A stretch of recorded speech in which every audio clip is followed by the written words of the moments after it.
Alright guys, what we're going to do today is we're going to tie a carp hybrid worm. It's a pretty effective fly as long as there's some clams around. It's a pretty simple fly, it doesn't require a lot to tie it. What I did already is I went ahead and tied in some black ultra wire. You'll see what I'm going to do with that in a few minutes. I'm using 140 tan denier thread, some black peacock ice dub, some extra small lead eyes. I'm using some pink worm chenille, grizzly soft hackle, and some gamakatsu size 6 hooks. Never really fished this hook until yesterday. I like the hook itself. I don't like how small it is, but that's what the recipe calls for, so we'll fish it. See how it works. Get this out of my way. So I'm going to go ahead and attach my lead eyes real quick. That's smooth.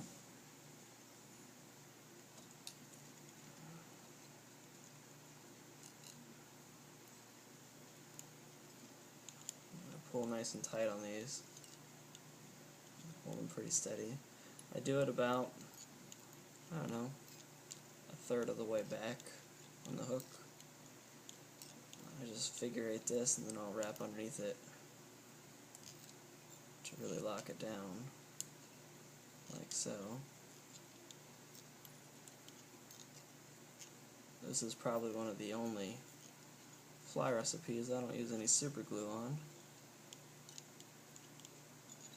But I'll really lock this thing down so it doesn't want to move. And I'll work my thread back here to the back. Carry that wire down to about right there. Come back up to the front.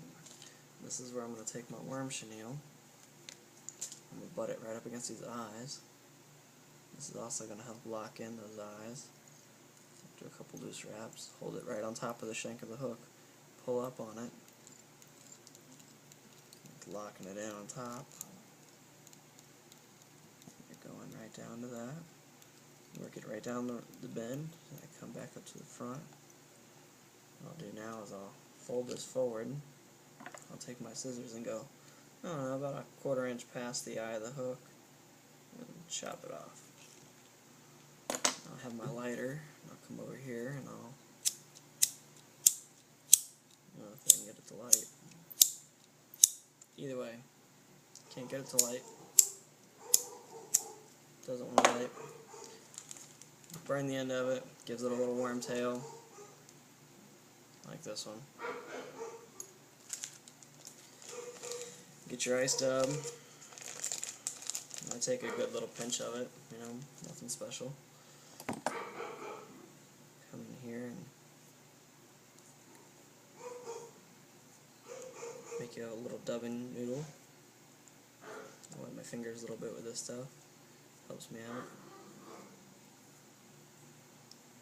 The dogs are going nuts. But that's what happens when the mailman comes over.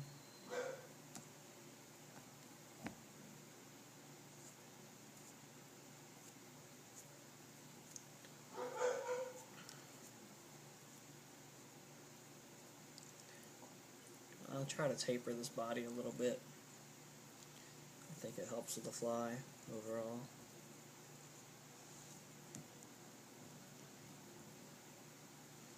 The recipe calls for it to be pretty sparse, but I like it a little thicker personally. I like my fish to be able to see it. I think I got a little too much dub on here. Pull that little piece off. Work it back up. Alright, now I'm going to take a black ultra wire, and I keep mine on a old bobbin. I'm going to wrap my wire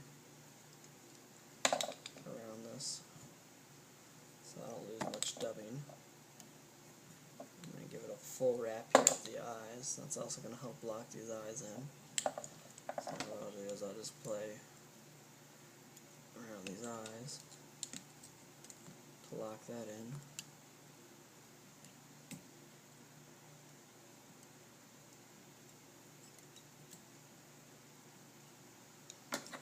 that's locked in.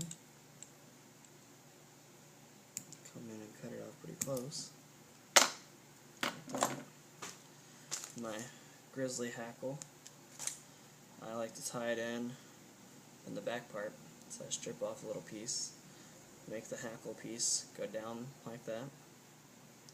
What you're going to do here is you're going to form a little collar, so I'm going to go ahead and tie this in. And I X over my stem just so I know it's tied in, and I move my thread to the front. Come in, cut that off. Now I'll go ahead and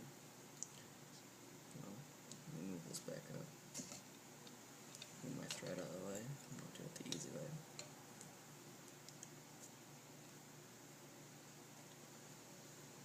Move all that to the back. Spin a little collar. Make sure to keep everything to the back. Just like that. I go a little heavy on my collar, but I like it to look as buggy as possible. I'll stop right about right there.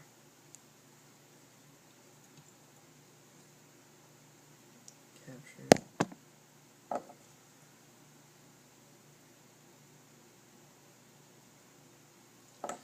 Maybe roll this thing up some.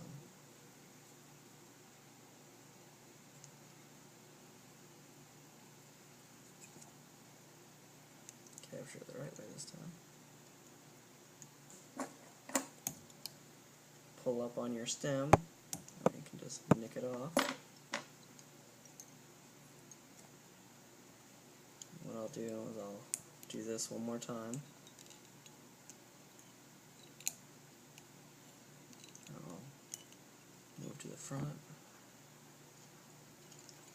wrap all the way to the eye of the hook, and then wrap my thread back to the back. Finish it off.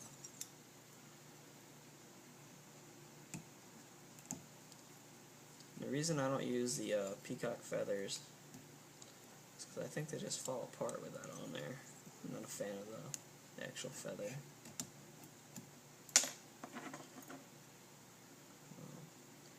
Trim that off. I'll take that out of my vise. Now get any of these stragglers I don't want to lay to the back. Cut them all off.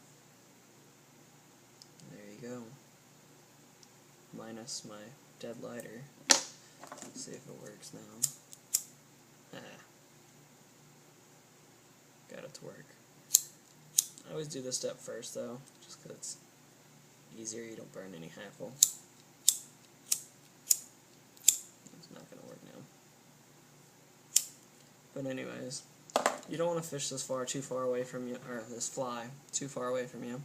You want to be pretty much right on top of it. That way you can see the take. It's such a small fly that if you don't see the take, you're going to miss the fish every single time. They'll spit it out faster than you can set the hook. And make sure to use the wire in there. I think it really reinforces it. And carp are big, mean fish. They fight hard. I recommend you fighting them at least on a 6-weight, if not bigger, of a rod. And I rope up when I fish them. I fish at least 10-pound tip, if not more. I'm typically fishing in still water. I don't do a lot of river carping, but when I do, I typically jump up a little bit to 10-14-pound tip.